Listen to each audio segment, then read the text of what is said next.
If you take a vitamin D supplement, there's a good chance you're taking it wrong. Or worse, you might not even need it, and no one told you. I'm going to walk you through 7 myths about vitamin D, and myth number 5 is the one your doctor probably believes too. Let's fix that. Vitamin D might be the most misunderstood nutrient on the planet.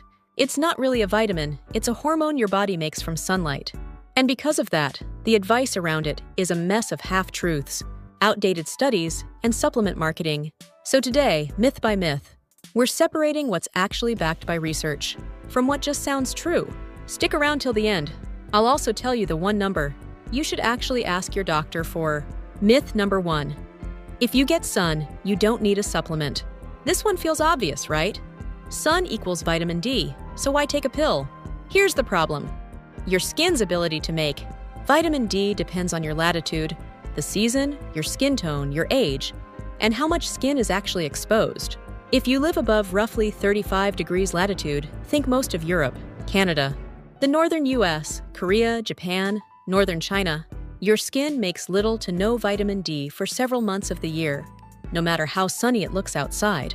And melanin blocks UVB absorption, so people with darker skin need significantly longer sun exposure to make the same amount of vitamin D as someone with lighter skin. Sun helps, but I go outside sometimes is not a vitamin D strategy. Myth number 2. More vitamin D is always better. If a little is good, more must be better. That's how supplements get marketed. But vitamin D is fat-soluble, which means your body stores it. Instead of flushing out the excess like it does with vitamin C, taking extremely high doses over long periods can lead to a buildup that raises calcium levels in your blood. Too high a condition that can cause nausea, weakness, and in serious cases, kidney problems.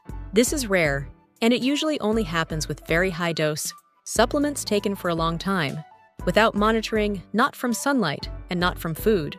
But it's real enough that just take more is not a safe default.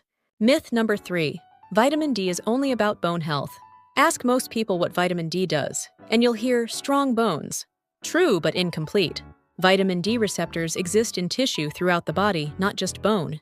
Researchers have linked vitamin D status to immune function, muscle performance, and mood regulation. It plays a role in calcium absorption, which affects far more than your skeleton. To be clear, this doesn't mean vitamin D cures depression or prevents every infection. Research on those links is still evolving, and correlation isn't the same as proof. But reducing vitamin D to the bone vitamin undersells what it's actually involved in. Myth number 4. You'd know if you were deficient. This is the dangerous one. People assume deficiency comes with obvious warning signs, like you just feel it. In reality, vitamin D deficiency is often silent. Fatigue, low mood, and muscle aches are common symptoms, but they're also symptoms of about a dozen other things. So people brush them off, blame stress, blame aging, blame poor sleep. Globally, deficiency is estimated to affect roughly 1 billion people across all age groups and regions, including sunny countries, because clothing, indoor lifestyles, and sunscreen use all reduce exposure. The only real way to know your level is a blood test, not how you feel, and not how sunny your country is. Myth number 5. Sunscreen completely blocks vitamin D production. Here's the one I promised. You the one a lot of doctors even get slightly wrong. In laboratory conditions, high SPF sunscreen applied thickly and evenly can block most UVB-driven vitamin D synthesis. But that's a lab scenario. In real-world use, most people don't apply sunscreen thick enough, evenly enough, or reapply often enough to fully block synthesis. So real-world studies show sunscreen users' vitamin D levels usually aren't dramatically different from non-users. That doesn't mean skip sunscreen for vitamin D. Skin cancer risk is the far bigger concern. It means the sunscreen vitamin D trade-off is smaller in real life than the lab numbers suggest. And it's not a good reason to avoid sun protection. Myth number 6. All vitamin D supplements are the same.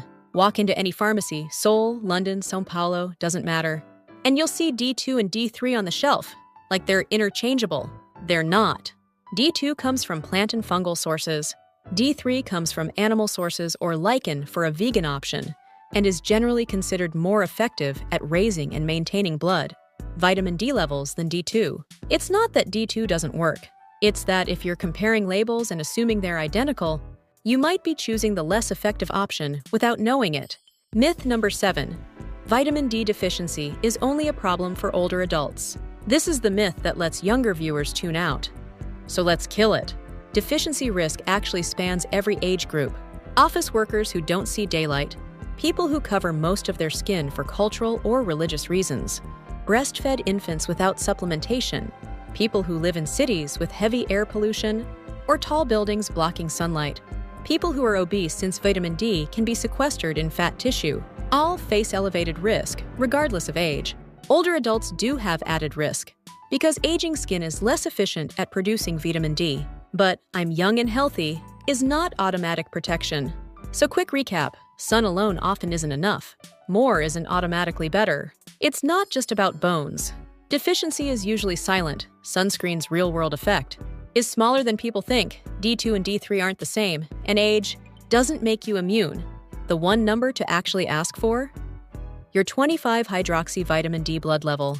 That's the test that tells you where you actually stand, not guesswork. If this cleared something up for you, subscribe. I'm breaking down one more misunderstood health topic every week. And tell me in the comments, which myth did you believe?